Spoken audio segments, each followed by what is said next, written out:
जय हिंद मेरे प्यारे दोस्तों।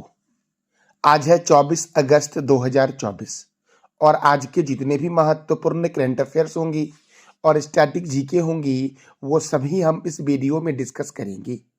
मेरे प्यारे दोस्तों, मैं प्रत्येक दिन आपको सुबह के 4 बजे डेली करंट अफेयर की क्लास करवाता हूँ। तो आइए शुरू करते हैं आज का महत्वपूर्ण करंट अफेयर्स। राष्ट्रीय अंतरिक्ष दिवस। कौन सा दिवस दोस्तों? तो राष्ट्रीय अंतरिक्ष दिवस कब मनाया गया है?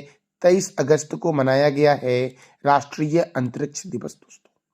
इस बार के का थीम क्या था राष्ट्रीय अंतरिक्ष दिवस का?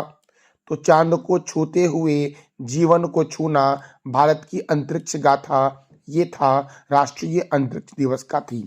और इस बार पहली बार यह दिवस मनाया गया है। 23 अगस्त 2023 को चंद्रयान 3 चंद्रमा के दक्षिण ध्रुव पर सफलतापूर्वक लैंडिंग किया था, जिस कारण से राष्ट्रीय अंतरिक्ष दिवस 23 अगस्त को अब मनाया जाएगा प्रत्येक वर्ष। तो इस बार के राष्ट्रीय अंतरिक्ष दिवस का थीम क्या था? चांद को छूते हुए जीवन को छूना, भारत की अंतरिक्ष गाथा, यही था थीम दोस्तों राष्ट्रीय अंतरिक्ष दिवस का।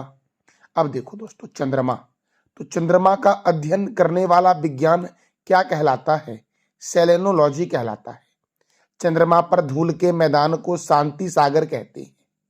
चंद्रमा की उत्पत्ति पृथ्वी के टुकड़े से ही मानी जाती है।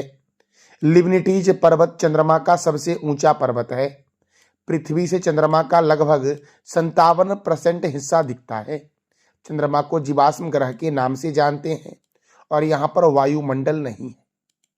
मेरे प्यारे दोस्तों, चंद्रमा का गुरुत्वीय क्षेत्र पृथ्वी के गुरुत्वीय क्षेत्र का 1/6 है। देखो, भारत ने 22 अक्टूबर 2008 को आंध्र प्रदेश के श्रीहरिकोटा स्थित सतीश धवन अंतरिक्ष केंद्र से PSLV C11X से अपने पहले चंद्र अभियान को लॉन्च किया था। तो दोस्तों, चंद्रयान फर्स्ट कब लॉन्च हुआ था? 22 अक्टूबर 2008 को लॉन्च हुआ था।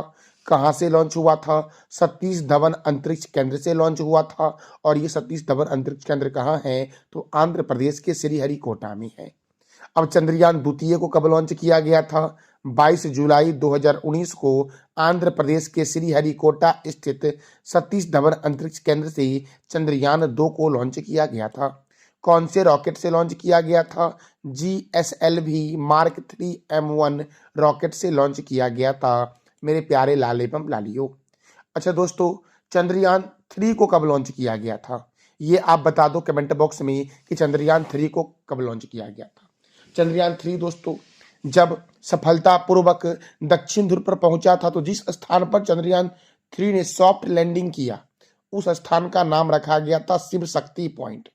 और दोस्तों, चंद्रयान 2 जहां पर क्रैश हुआ था, उसका नाम तिरंगा पॉइंट रखा गया है मेरे प्यारे लाल एवं लालियों। मेरे प्यारे दोस्तों, अब देखो अगस्त महीने में कौन कौन से महत्वपूर्ण दिवस मनाए गए हैं। विश्व फेफड़े का कैंसर दिवस 1 अगस्त।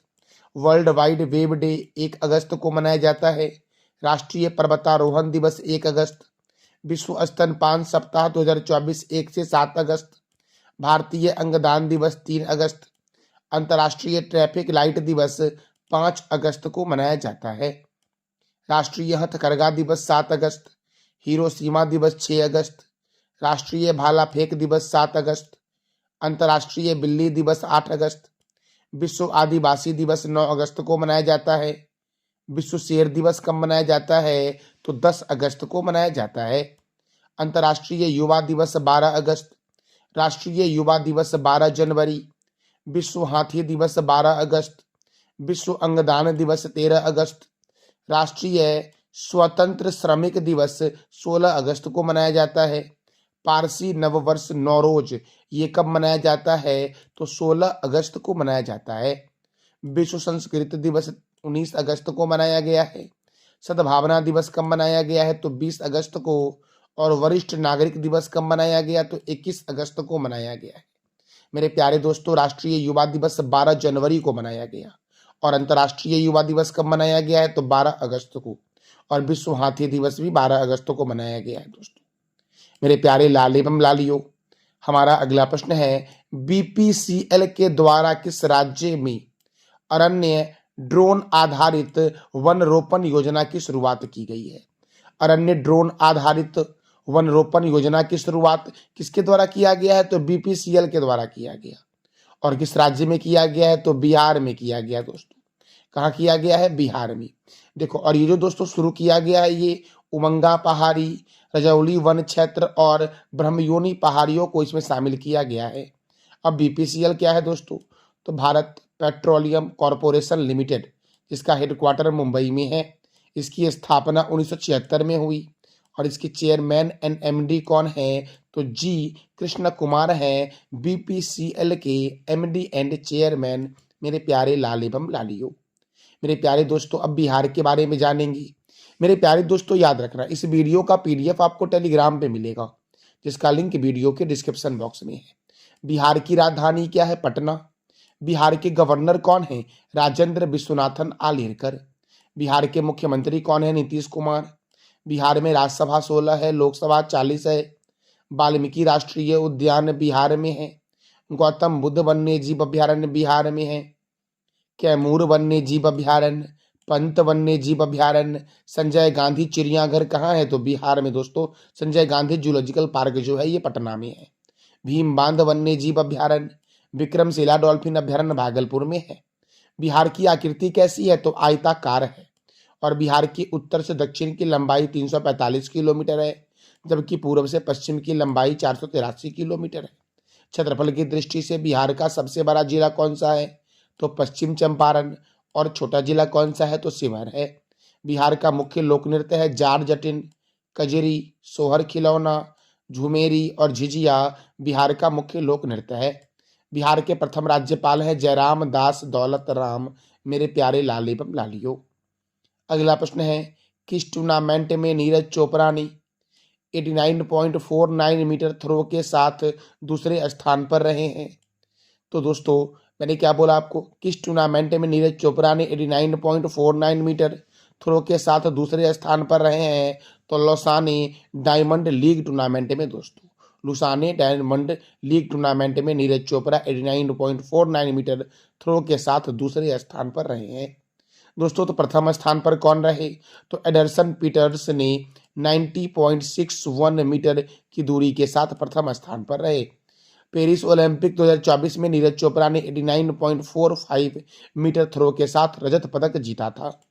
अच्छा मेरे प्यारे दोस्तों, पेरिस ओलंपिक 2024 में जेवलिन थ्रो में यानी कि भाला फेंक में किसने स्वर्ण पदक जीता था? ये आप बताओ कमेंट बॉक्स में। नेस्कॉम के नए अध्यक्ष कौन बने हैं? तो नेस्कॉम के नए अध्यक्ष बने हैं राजेश नाम वीआर दोस्तों। कौन बने हैं? राजेश नाम वीआर बने हैं नेस्कॉम के नए अध्यक्ष। भारतीय लघु उद्योग विकास बैंक के सीएमडी कौन बने? मनोज मित्तल। अल्पसंख्यक कार्य मंत्रालय का विशेष सचिव किसे नियुक्त किया गया है? चंद्रशेखर कुमार को। संयुक्त राष्ट्र में भारत के नए राजदूत कौन बने? पी हरीश बने। जम्मू कश्मीर का डीजीपी बनाया गया नलिन प्रभात को। Professional golf tour of India के अध्यक्ष कौन बने हैं? तो कपिल देव बने हैं professional golf tour of India के नए अध्यक्ष। सीमा सुरक्षा बल के प्रभारी महानिर्देशक कौन बने? दलजीत सिंह चौधरी। यूपीएससी के नए अध्यक्ष कौन बने? प्रीति सूदन बनी है। चल्ला श्रीनिवासल्लू शेट्टी एसबीआई के चेयरमैन हैं। एसबीआई जनरल इंश्योरेंस के सीएमडी कौन है? तो एमडी एंड सीईओ दोस्तों कौन है? तो नवीन चंद्र झा है। यूरोपीय परिषद के अध्यक्ष हैं एंटोनियो कोस्टा। नाटो के नए महासचिव कौन है? Mark Rutte. भारतीय दूरसंचार विनियामक प्राधिकरण ट्राई के अध्यक्ष हैं Atul Kumar Chaudhary. New India insurance company के सीएमडी कौन है? गिरिजा सुब्रमण्यम। प्रेस सूचना ब्यूरो के नए अध्यक्ष कौन है? धीरेन्द्र ओझा। बीएसएनएल के अध्यक्ष और प्रबंधक निदेशक कौन है? तो रॉबर्ट जेरार्ड रवि हैं दोस्तों। पीएनबी मिडलाइफ के सीईओ कौन है? समीर बंसल। कर्मचारी राज्य बीमा निगम ईएसआईसी के महानिदेशक कौन बने? अशोक कुमार सिंह बने। एलएनटी ग्रुप के नए अध्यक्ष कौन है? आर शंकर रमन। दिल्ली के जंगलों के सुरक्षा के लिए समिति का प्रमुख बनाया गया है नजमी वजीरी को। कोंकण रेलवे कॉरपोरेशन के सीएमडी कौन बने हैं? तो संतोष कुमार झा बने हैं दोस्तों। असम राइफल के नए महानिर्देशक कौन बने? विकास लखेरा। एशियाई क्रिकेट परिषद के अध्यक्ष कौन बने? तो मोहसिन नकवी बने हैं। प्रेस इंफॉर्मेशन ब्यूरो के नए प्रमुख कौन बने? शेफाली सरन। राष्ट्रीय जांच एजेंसी के नए महानिर्देशक कौन बने हैं? सदानंद बसंत दांते। राष्ट्रीय आपदा प्रतिक्रिया बल के अध्यक्ष कौन बने? तो पीयूष आनंद बने हैं मेरे प्यारे लाल एवं लालियों। पुलिस अनुसंधान और विकास ब्यूरो के अध्यक्ष कौन बने? राजीव कुमार। सीबीएसई के नए अध्यक्ष कौन बने? Rahul Singh. International court of justice के अध्यक्ष कौन बनी? नवाब सलाम। बीएसएफ की पहली महिला स्नाइपर कौन बनी? सुमन कुमारी। प्रसार भारती के नए अध्यक्ष कौन हैं? तो नवनीत कुमार है प्रसार भारती के नए अध्यक्ष। भारत के मुख्य सूचना आयुक्त कौन हैं? हीरालाल समारिया हैं। केंद्रीय औद्योगिक सुरक्षा बल की पहली महिला प्रमुख कौन है? नीना सिंह। आईटीबीपी के महानिर्देशक कौन है? राहुल सरगोत्रा। भारत के पहले एआई समर्पित संस्थान यूनिवर्सल एआई यूनिवर्सिटी के कुलपति कौन बने हैं? तो साइमन मैक बने हैं मेरे प्यारे लाल एवं लालियों। अगला प्रश्न है, सर्वाधिक ईवी चार्जिंग स्टेशन के मामले में कौन सा राज्य प्रथम स्थान पर है? किस राज्य में सर्वाधिक ईवी चार्जिंग स्टेशन है? तो कर्नाटक में है दोस्तों। कहां पर है? कर्नाटक में। अब कर्नाटक में है तो कर्नाटक की राजधानी है बेंगलोर। कर्नाटक के गवर्नर है थावर चंद्र गहलोत। यहाँ के मुख्यमंत्री हैं सिद्धारमैया। यहाँ पर राज्यसभा 12 है और लोकसभा 28 है। बांदीपुर राष्ट्रीय उद्यान, नागरहोल राष्ट्रीय उद्यान कर्नाटक में है और मेकेदातु बांध कावेरी नदी पर है कर्नाटक में। मेरे प्यारे दोस्तों, आप बता दो कमेंट बॉक्स में कि सौरिहंद परियोजना, रिहंद उत्तर प्रदेश में है। सौरिहंद परियोजना किस राज्य में है? इसका जवाब दे दो आप कमेंट बॉक्स में। अगला प्रश्न है दोस्तों, हाल ही में नासा के वैज्ञानिकों ने किस ग्रह की गहराई में तरल जल की खोज की है? दोस्तों, किस ग्रह की गहराई में तरल जल की खोज की है नासा के वैज्ञानिक ने? तो मंगल ग्रह दोस्तों। मंगल ग्रह के सतह पर उसकी गहराई में क्या किया नासा के वैज्ञानिकों ने? तो तरल जल की खोज की है।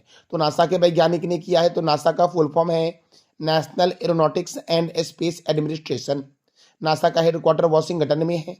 नासा की स्थापना 29 जुलाई 1958 को हुई और नासा के चेयरमैन कौन है? तो वेल नेल्सन है। दोस्तों, नासा का हेडक्वार्टर वाशिंगटन में है। और कौन कौन से संस्थान का हेडक्वार्टर वाशिंगटन में है? मैं कई बार आपको बताया हूं, तो आज आप बता दो कमेंट बॉक्स में। मंगल ग्रह। मंगल ग्रह दोस्तों, मार्स जो है ये सूर्य से दूरी के क्रम में चौथे स्थान पर है। सूर्य के सबसे नजदीक जो ग्रह दोस्तों है ये बुध है। बुध के बाद दोस्तों कौन है? तो बुध के बाद जो है वो मंगल। दोस्तों, बुध के बाद कौन है? तो याद रखना, बुध के बाद शुक्र है। शुक्र के बाद पृथ्वी है और पृथ्वी के बाद मंगल है। मंगल है चौथे स्थान पर।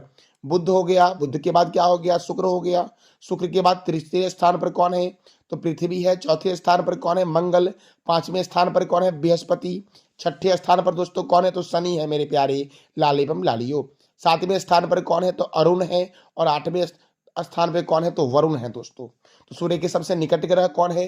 तो बुध है।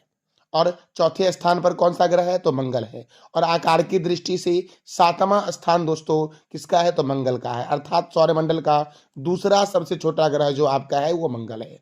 दोस्तों, सौरमंडल का दूसरा सबसे छोटा ग्रह कौन सा है? तो मंगल है। सौरमंडल का सबसे छोटा ग्रह कौन सा है? तो बुध दोस्तों है। यह सूर्य की परिक्रमा जो करता है ये लगभग 687 दिनों में करता है। इस ग्रह की मिट्टी में आयरन ऑक्साइड की मात्रा अधिक है, जिस कारण से इसका रंग लाल है और मंगल ग्रह को हम लोग बोलते हैं लाल ग्रह।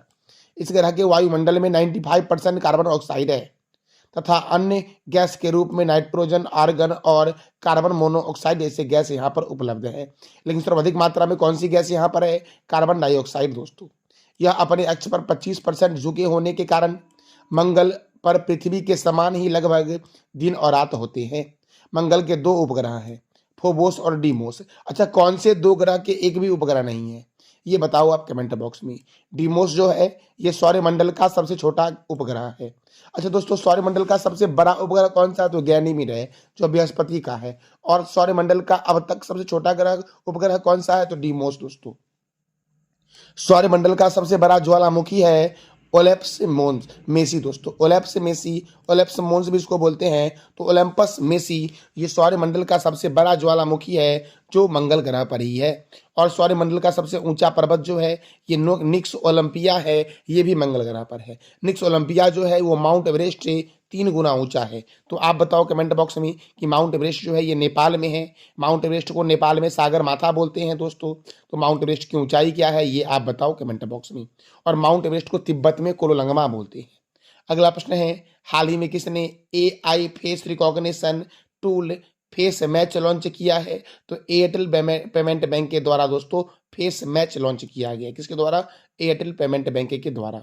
किस खिलाड़ी ने T20I क्रिकेट में एक ओवर में सर्वाधिक 39 रन बनाया है? एक ओवर में सर्वाधिक 39 रन बनाया है डेरियस विल्सन ने दोस्तों। और डेरियस विल्सन किस देश के खिलाड़ी हैं ये आप बता दो कमेंट बॉक्स में। तो एक ओवर में सर्वाधिक 39 रन बनाया है किसने? तो डेरियस विल्सन ने T20I में मेरे प्यारे लाल एवं लालियो। अब क्रिकेट तो देखो, क्रिकेट किस की जो सर्वोच्च संस्था है उसको बोला गया आईसीसी, इंटरनेशनल क्रिकेट काउंसिल बोला गया है आईसीसी को दोस्तों। आईसीसी का हेडक्वार्टर दुबई में है। आईसीसी की स्थापना 15 जून 1909 को हुई। आईसीसी के चेयरमैन कौन है? ग्रेग वारकेली। आईसीसी के डिप्टी चेयरमैन कौन है? तो इमरान ख्वाजा है दोस्तों। अब देखो, ग्रेग वारकेली की जगह दोस्तों आईसीसी के चेयरमैन अब बनेंगे जय शाह, जो मैंने कल वाले आपको वीडियो में बताया था कि अब आईसीसी के नए चेयरमैन कौन बनेंगे, अभी बने नहीं है। कौन बनेंगे? तो जय शाह बनेंगे। और आईसीसी के सीईओ कौन है वर्तमान में? जियो फेलिडेस है। क्रिकेट की शुरुआत हुई थी इंग्लैंड में। क्रिकेट का पहला क्लब है हैम्बल्डन, जिसकी स्थापना 1760 में हुई थी। क्रिकेट का दूसरा क्लब मैरीलीबोन है, जिसकी स्थापना 1787 में हुई थी। प्रथम वर्ल्ड कप 1975 में हुआ था, इंग्लैंड में हुआ था। और विजेता कौन था? West Indies. और वो विजेता कौन था? तो ऑस्ट्रेलिया। अच्छा दोस्तों, भारत ने अब तक कितनी बार क्रिकेट का वर्ल्ड कप जीता है और कब कब जीता है ये आप बताओ कमेंट बॉक्स में। T20 वर्ल्ड कप की शुरुआत कब हुई? 2007 में हुई। और कहाँ हुआ दोस्तों? तो दक्षिण अफ्रीका में हुआ था। विजेता कौन था? भारत। और उपविजेता कौन था? पाकिस्तान। दोस्तों T20 वर्ल्ड कप भारत ने 2 बार जीता है। एक बार जीता 2007 में दोस्तों, और एक बार जीता 2024 में। तो 2024 में दोस्तों T20 वर्ल्ड कप किस भारत ने जीता दोस्तों? तो उपविजेता कौन था ये आप बताओ कमेंट बॉक्स में। प्रथम टेस्ट मैच कब हुआ था? 1877 में हुआ था मेलबर्न में। और विजेता था ऑस्ट्रेलिया। और उपविजेता कौन था? इंग्लैंड। और खिलाड़ी क्रिकेट के कितने होते हैं? 11 होते हैं। प्रथम एक दिवसीय मैच की शुरुआत हुई थी 1971 में, मेलबर्न में हुआ था। विजेता कौन था? इंग्लैंड। और उपविजेता कौन था? ऑस्ट्रेलिया। इंडियन प्रीमियर लीग की शुरुआत 2008 में हुई थी। और इंडियन प्रीमियर लीग पहला जो जीते थे वो कौन जीते थे? राजस्थान रॉयल्स जीते थे। और उपविजेता कौन था? तो सीएसके था दोस्तों। देखो, क्रिकेट के महत्वपूर्ण स्टेडियम में देख लेते हैं। चिदम्बरम स्टेडियम चेन्नई में है। चेपक स्टेडियम चेन्नई में है। ईडन गार्डन स्टेडियम कोलकाता में है। चिन्ना स्वामी स्टेडियम बेंगलुरु में है। अरुण जेटली स्टेडियम दिल्ली में है। राजीव गांधी स्टेडियम हैदराबाद में है। बाराबाती स्टेडियम कटक में है। वानखेड़े स्टेडियम मुंबई में है। किन्नन स्टेडियम जमशेदपुर में है। मेलबर्न स्टेडियम ऑस्ट्रेलिया में है। पर्थ बिस्बर्न स्टेडियम ऑस्ट्रेलिया में है। क्रिकेट के महत्वपूर्ण ट्रॉफी को देख लो। Ranji trophy, Irani trophy, Vijay Hazare trophy, Moin ud Dowla gold cup, Cooch Behar cup, Duleep trophy, Rohinton Baria cup, GD Birla cup और देवधर ट्रॉफी का संबंध किस खेल से है? तो क्रिकेट से है दोस्तों। दुनिया का सबसे बड़ा क्रिकेट स्टेडियम जो है उसका नाम है नरेंद्र मोदी स्टेडियम, जो अहमदाबाद में है। अच्छा दोस्तों, BCCI board of control for cricket in India, इसका हेडक्वार्टर मुंबई में है। बीसीसीआई की स्थापना हुई 1 दिसंबर 1928 को। और बीसीसीआई के प्रेसिडेंट कौन है? तो रोजर बिन्नी है। और इंग्लैंड और ऑस्ट्रेलिया का जो राष्ट्रीय खेल है वो क्या है? तो क्रिकेट है मेरे प्यारे लाल एवं लालियो। अगला प्रश्न है, Modi's governance triumph reshaping India's path to prosperity पुस्तक के लेखक कौन है? तो तरुण चुग दोस्तों, तरुण चुग के द्वारा लिखा गया है Modi's governance triumph reshaping India's path to prosperity नामक पुस्तक दोस्तों। तो दोस्तों ये था हमारा आज का महत्वपूर्ण करंट अफेयर्स विथ स्टैटिक। जानकारी कैसी लगी इसका फीडबैक दोस्तों आप अवश्य देना कमेंट बॉक्स में। कल के करंट अफेयर को जरा हम रिवीजन कर लेते हैं कि भारत का पहला सौर गांव कौन बना है? तो मान्या चिवारी गांव भारत का पहला सौर गांव बना है, जो महाराष्ट्र का गांव है। बाल पौष्टिक आहार योजना हिमाचल प्रदेश में शुरू हुआ है। केंद्रीय गृह सचिव कौन बने हैं? तो गोविंद मोहन बने हैं केंद्रीय गृह सचिव। खेलो इंडिया की अस्मिता योगासन लीग का शुरुआत जो हुआ बिहार में हुआ है। एमफिल तूफान कहाँ आया है? जापान में। राष्ट्रीय भूवैज्ञानिक पुरस्कार की स्थापना खान मंत्रालय के द्वारा किया गया, कोयला एवं खान मंत्रालय के द्वारा। गोलकीपर मैनुअल नायर ने अंतर्राष्ट्रीय फुटबॉल से संन्यास लिया है, तो यह किस देश के हैं? मैनुअल नायर, तो ये जर्मनी के हैं। अंडर 17 विश्व कुश्ती चैंपियनशिप 2024 में रौनक दहिया ने कांस्य पदक जीता है। तो ये जो विश्व कुश्ती चैंपियनशिप था अंडर 17 वाला कहाँ हुआ? जॉर्डन में हुआ था। आईसीसी के नए अध्यक्ष कौन बनेंगे? जय शाह बनेंगे। अभी दोस्तों कौन है? ग्रेग वारकेली। अब कौन बनेंगे? जय शाह बन जाएंगे। एसीआई की लेवल 5 मान्यता प्राप्त करने वाला एशिया का पहला एयरपोर्ट कौन बना है? तो केम्पेगौड़ा हवाई अड्डा बना है, जो कहाँ है, तो बेंगलोर में है। कल मैंने आपसे 3 प्रश्न किया था कि सौर संप्रवाह 1.0 का आयोजन कहाँ हुआ? नई दिल्ली में। कर्मचारी राज्य बीमा निगम के महानिदेशक कौन है? अशोक कुमार सिंह। दुनिया का सबसे मजबूत डेयरी ब्रांड का दर्जा किसे दिया गया है? तो अमूल को दिया गया है। आज भी मैं आपसे 3 प्रश्न कर रहा हूँ कि आईसीसी के नए अध्यक्ष कौन बनेंगे? केंद्रीय गृह सचिव किसे नियुक्त किया गया है? और भारत का पहला सौर गांव, कौन सा गांव भारत का पहला सौर गांव बना है? सौर गांव। तो ये तीनों प्रश्न का जवाब देना है कमेंट बॉक्स में आपको। ये था हमारा आज का महत्वपूर्ण करंट अफेयर्स। इसका पीडीएफ आपको टेलीग्राम पे मिल जाएगा, लिंक उसका डिस्क्रिप्शन बॉक्स में है। थैंक यू सो मच मेरे प्यारे लाल एवं लालियो।